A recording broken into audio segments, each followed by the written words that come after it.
know that saying, everybody with the one way they do. Everybody has stories, including the people that you admire. And those such stories are what we bring to you right here on Dialogues with Islamia, where we share with you insightful stories of creators, creatives, entertainers, business owners, and so much more. My name is Islamia Adekola, and I'm your host, and I welcome you to another edition of the show. And today I have somebody very interesting. She's a kidney transplant recipient, also the founder of Kidney Health Empowerment. She has received so many awards for her impact in trying to create awareness for kidney health. I have no other than Damilola Osuolale. Precious, welcome on the show. Welcome. So nice to have you here. So we'll just get straight into it. I want to understand, like, the very first few symptoms that you noticed before you decided that I'm going to take myself to the hospital, because we have this thing of not really taking symptoms seriously. We don't really have a good culture of going to the hospital in this part of the world. It's like, when I have a headache, I'll just use paracetamol, I'll use this one and that one. So what are those symptoms that you were constantly seeing that made you decide that, you know what, it's high time I just decide to go to the hospital? It all started 2018. I just felt like, okay, maybe because I changed environment, because I started in Kano. And I was just managing it now. Let me managing, but constant headache and tiredness. Those were the few things that I first noticed. But it got to some point, I had to, visit the hospital. But the funny thing is, they told me malaria and typhoid for months. In fact, for years. I kept on treating malaria and typhoid from 2018 to 2021. It was that bad. So anytime I get a job, I'll just tell them I can no longer work. I'll just resign and all of that. But luckily for me, I got a job in Lagos, and it was an hospital. So I started working. The second day, I just, collapsed. And that was it. I was rushed to the emergency. They found out that, okay, first thing first, I was hypertensive. What could have been wrong? You are too young to be hypertensive. Something must have been triggering it. We're going back and forth and all of that. But immediately I started my high blood pressure medications, and we started, doing different investigations to know what could have been causing that high blood pressure. Something must be behind it. After everything, for like a month, we were on it before when I got to know that, okay, it was chronic kidney disease at stage 4. So after that, when the doctor called me and he was just like, oh, blah, blah, blah, blah, blah, blah. Before that, I started noticing swelling under my eyes, my legs, then my urine started getting foamy. That's a sign of there's a protein leakage in the urine, because the kidneys were no longer functioning and they could not filtrate properly. So there's a leakage of protein that's coming out through the urine, and I was always tired. Those are the things I was. But when you heard that, I mean, since you've been hearing malaria and typhoid before, and then all of a sudden they just mention your kidney, and you're like, God, what's going on here? I mean, maybe this is the wrong diagnosis. Maybe it's not for me. How did you feel? How did you react? Well, the first thing I asked the doctor was, I'm sorry, sir, but I don't smoke, I don't drink. What could have, gone wrong? At least this live, normal lifestyle. I don't do all those bad things that we think could have damaged any part of the organ in the body. And it was just like hypertension is part of it, one of the causes that could lead to kidney damage. If I know that I was hypertensive in the first place and I was managing it, it will not lead to chronic kidney disease. But because I didn't know that I was having any underlying illness and I was going to the hospital, they kept on telling me malaria. For a very long time, I didn't know. So that was what led to my chronic kidney disease, or my kidney failing. Oh, okay. So, but it was really shocking, because I know definitely it would have been shocking. So let's talk about the effects of it, or even before that, even your parents. Telling your parents about that. How did they take the news? Because I know that no parents want to hear something like that. If it's malaria, they can tell you, oh, have you taken your drug? Have you used your drugs and things like that? But when it comes to something like that, when you hear kidney disease, people think about death. To be honest, they think you can't come back from it and everything like that. So how did they react when they heard that one? Just like the question you asked me first, that what was the way I felt. I felt so bad, and at the same time, I just kept on thinking about it. Is it my result or is not my result? I could not tell anybody. But then I had to open up to my parents and tell them what was going on, and they were like, "Hope I'm normal." Because how is it possible? Why would I be wishing myself death? Just like you said, once people hear that you have kidney disease, automatically death sentence. So I have to just tell them, this is it, has happened, it has happened. We have to face it. And immediately I started seeing the nephrologist and the cardiologist as at then. nephrologist is the kidney doctor, cardiologist is the doctor for the heart. Because my heart was already getting affected, so I need to start seeing the cardiologist at the same time while I see the nephrologist. Okay. So what about your relationships, your friendships? Because that's another thing that you have to tell your friends that, Omo, I'm going through this thing, oh. And obviously, you already mentioned how your work life was affected, how you had to like quit jobs. Even though I'm very sure people would have seen that. What's wrong with this one? She's very lazy. Every day, small thing. Are you the only one? Me too, I have headache. That's what some bosses will tell you. Me too, I have headache. Is it only you? So obviously, that affected your career. But what about your relationships, your friendships? How was it? Did you have supportive friends, supportive partners, things like that? Even at home as at then, my mom will always be like, what was wrong with you? What did you do? They're always tired every time. But, even me, myself, I don't know what's wrong. But I knew this is not the usual Dami. I became so inactive. I'm sorry, your question again. Sorry. How did it affect your relationship and friendship? So, talking about my friends, before I was just managing it on my own, doing everything. I didn't want to tell anybody. But it got to a point where my financial capability was, getting low. And I just had to, like, involve my friends. I called one of my friends at that then, and she was like, I can't keep this to myself. I have to put it out, blah, blah, blah. And I started putting it out. So they were there for me along the line and all of that. It got to a stage we got 5 million, and everybody, maybe they were just thinking that is the end of it. And as at then, I was looking for, I think, 18 or 20 million naira as at then. We're not getting the support anymore from the people that were donating. And at the end of the day, I had to spend the whole 5 million naira on dialysis without me knowing. I got to a point I could not go for dialysis anymore. I was always in pain. No money to even eat at some point. But, still have some few friends that was still, saying, this cannot be happening. They will support me with the little they have. And talking about my relationship, Baba just left without a single word. He just left. No calls, nothing, no sympathy. He just called maybe like once or twice, and he was like, be like, say this one will be small matter. He carried the slippers and left. Just ran away. And how long were you guys dating for that? Not up to a year. As at then. But he left. But how did you feel? Like that time, knowing that somebody left you because of something that was wrong with you, because there would be a whole lot of things going through your mind at that point. So it's like, but it's not my fault that this happened. So it means that, maybe it's even really good that the person left, because if something like that could happen, if something greater would have happened, they would probably have left as well. So how were you feeling at that point? To be honest, I didn't feel bad, because as at that time, what I needed was me getting out of that pains. I just want to be fine. That was the only thing that mattered to me at that time.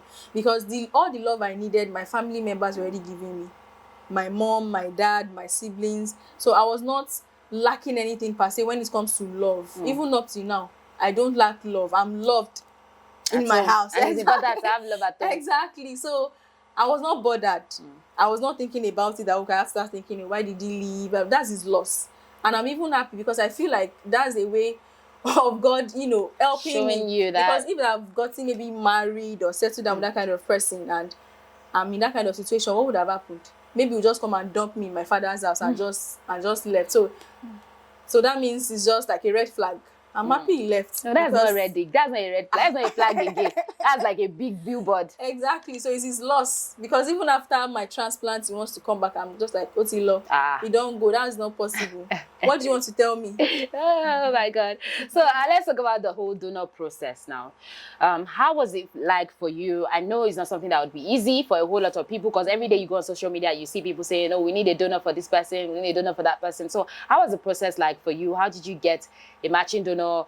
Some people will say that it's possible to get it from somebody that is maybe recently just passed away, or maybe somebody would donate. So how was the whole process like for you?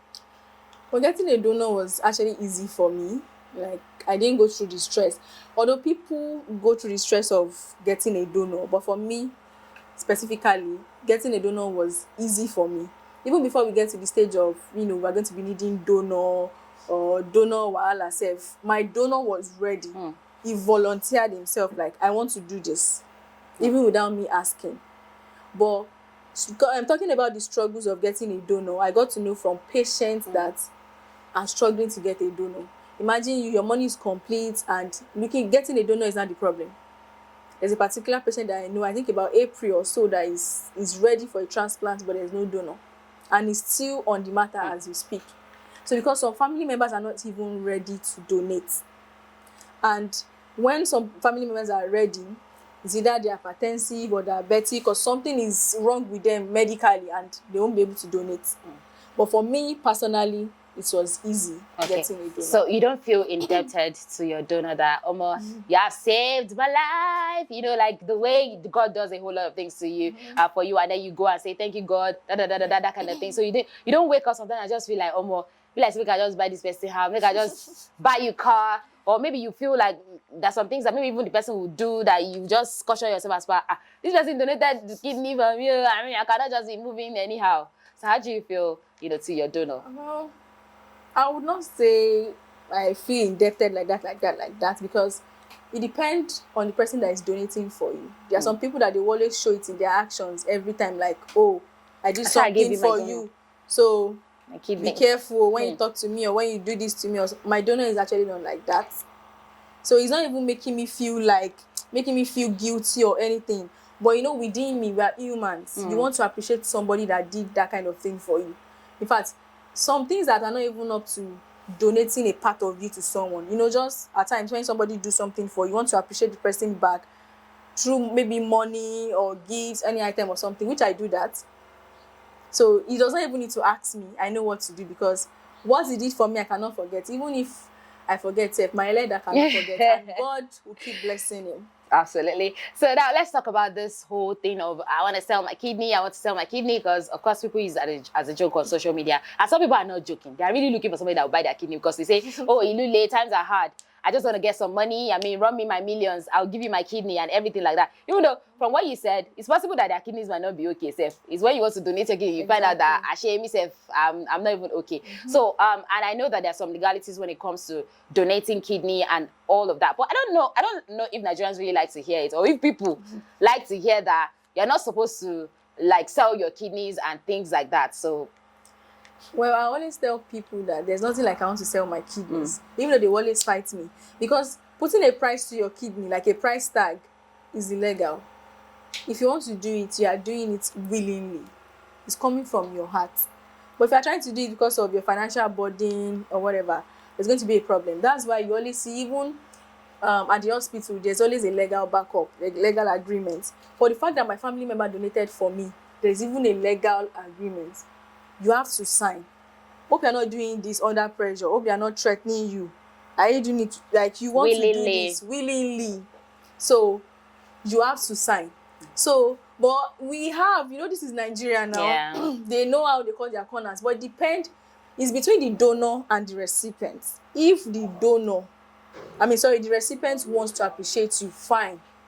Yes. But you saying no, I want to give this price, like this is the amount I want to sell it is illegal. Okay, so you might be prosecuted. You can be prosecuted for that. Because I could remember there was a time I thought I was going to be doing my transplant in India. So when I reached out to them, they kept on asking me time to time, hope you did not pay your donor.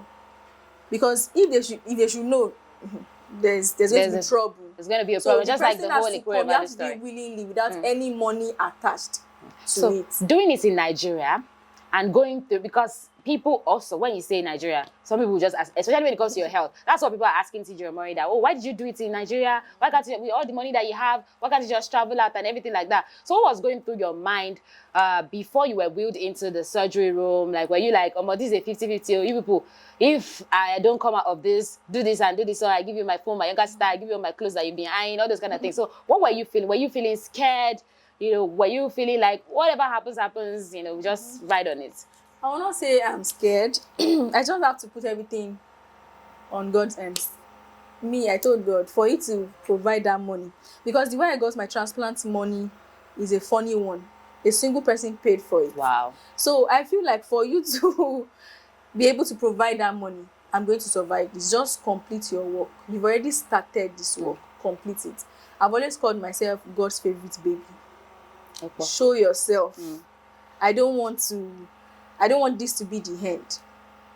So because I just feel like if I'm scared, I will not be able to focus on the main thing, talking to God about it, on what I want. I want it to be successful, because before the surgery dates or whatever, I've been to so many places, hoping for miracles and all of that. So if miracle is not happening, this is my second chance. You said I'm going to do this. Please make it count. I want to come out of this successful. Okay. So I how was did you? just talking to God. So the Nigerian factor was not scary. The fact No, that you were doing because it in Nigeria before the hospital. surgery, I actually met with kidney transplant recipients, about 2 of them, that told me that it was an Indian woman that did the surgery. So they actually briefed me how the whole thing went. So I was already prepared mentally and spiritually. So I was prepared. And I'm someone that, this is me. Once this thing don't happen, it don't happen. Let's face it. We don't have to start crying or start going backward and say, okay, how will I do this? It don't happen, it don't happen. Let's face it. Let's just Let's do move. it. Let's move. So afterwards, how did you feel? Because I am very curious about how somebody's kidney works in your body. Like, I mean, you can't have the person's feelings because it's not the heart. But like, how were you feeling after the kidney transplant? I felt new, brand new, to be very honest, because immediately I woke up when I was in the, what do they call it, ICU. I knew that it's different. This is a different era. Exactly. I knew that, yes, I'm back to my normal self. Everything is now functioning properly. The first thing, when I woke up, I saw my transplant team. Everybody was just asking me questions. For how many fingers is this? What's your name? Blah, blah, blah, just to know if I'm still fine. And then the first thing that I saw that got me emotional was the fact that I was urinating. I could see the catheter, the urine catheter, because for a whole year that I was sick, I did not urinate. So seeing that I was urinating, I was just telling my doctor then that, so I can still urinate, because it's like a miracle on its own. Because in my wildest dream, I think that it's possible for somebody not to urinate, and you are eating, you are drinking water. So seeing me that I'm urinating is one, I was just happy. That alone made my recovery to, happen on time. I was already fine. Even before the 14 days, I went back to my house and doing fine. Okay. So how would you say life after the transplant is? I mean, I would not know it. So nobody would know, obviously, looking at you. Exactly. Life after transplant is fine, I would say, because it's actually better than being on dialysis. Because while I was on dialysis, I cannot say I want to come here today if I'm on dialysis, because I'll be in pains. I cannot even say I'll have time to do makeup or dress fine. So after transplant, there's a good quality to life, because that's the solution. And it's not still the complete solution, because after transplant, I got to know that I have to take drugs for the rest of my life. I have to be on medications, because the new kidney is not mine. It's like It's something that is foreign in your body. So we are placed on immunosuppressants for the rest of our lives that we have to use. The immune system has to be suppressed so that they can accept the new kidney. Because once the immune system is not suppressed, your immune system will definitely know that this is a strange object in the body. So they want to fight against it and destroy the kidney. Wow. So to deal with financial issues of buying drugs monthly and all of that, so that one just made me double my hustle and then start something. But so far so good. It's been good. Thank God. I'm fine. Thank God for life. Okay, what about all the whole anxiety and everything that you were feeling before and after? Do you ever feel anxious that maybe it would impact, because of the fact that it did impact your relationship at first? So do you ever feel anxious that maybe if you get in a relationship now, you tell somebody that I don't collect kidney before, the person will be like, that means that something got, because that's what people will also feel like, because you took somebody's kidney, they will feel like, oh, you might not even last long. I beg you, you don't get kidney. What if my children have kidney disease? What if this one and that one? Do you feel like it does that for you? Well, it did, because after transplants, meeting new set of people, and then you tell them some will actually run away, some will stay. But I'm not bothered. I'm sorry, but I feel like if it's meant for me, it's going to stay. I knew that as at this stage, this time of my life, I need somebody that is really, really, really matured. It's not just about you just know life. Somebody that is matured, their reasoning, the way they think. And if it's not ignorance, you know that kidney transplant does not mean I'm going to die very soon. In fact, being a kidney transplant recipient, I can actually live longer than someone that have both kidneys. That's what some people don't know. In fact, some people still tell me that I'm still a sick person. That's what some people told me.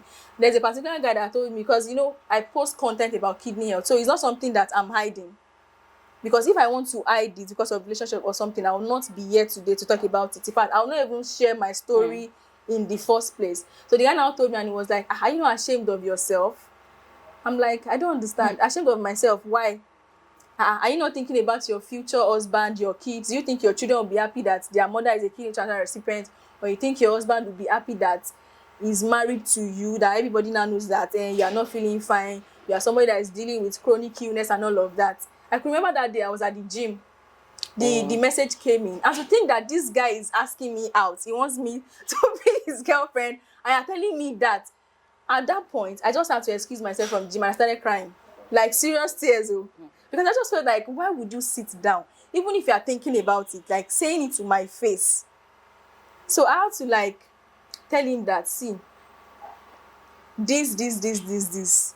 I started lecturing him. At some point I just felt like, why am I even disturbing myself trying to lecture him, because it's so obvious that he's not reasoning like like His head is not correct. like somebody that is normal. So I just left the whole thing. There's so many things that their mother will say this, their family members will say this, blah blah blah, but I will not let that stop me. I still kept on posting, and so far so good. I have my own man now. There's no issue. He understands me. In fact, he's telling me that people that left, like, that's their loss, because I think that's your loss. Because how you think because I'm a transplant recipient means I'm going to die soon, or my children will definitely inherit it, or maybe my family, my husband family or something will inherit it? Because the way people think, I'm really, really surprised, honest. Like I said, somebody that is really understanding, which I have one already. So what milestones have you been able to achieve, and how did you decide that, you know what, I'm going to start creating awareness about this thing? Because some people, they'll be like, I don't collect my own, me, I'm okay. Best of luck for you. So why did it become something that you started chasing? So before my transplant, I told myself that if I could overcome these old challenges, I'm going to start creating awareness. Because if I knew on time that I'm hypertensive, it will not lead to transplant. So I feel like people are not really, really aware when it comes to kidney health. Unlike the way they talk about cancer, sickle cell, all those, people don't talk about kidney health. And we just feel like, oh, I'm not smoking, I'm not drinking, so I'm safe. And some people, there's no checkup.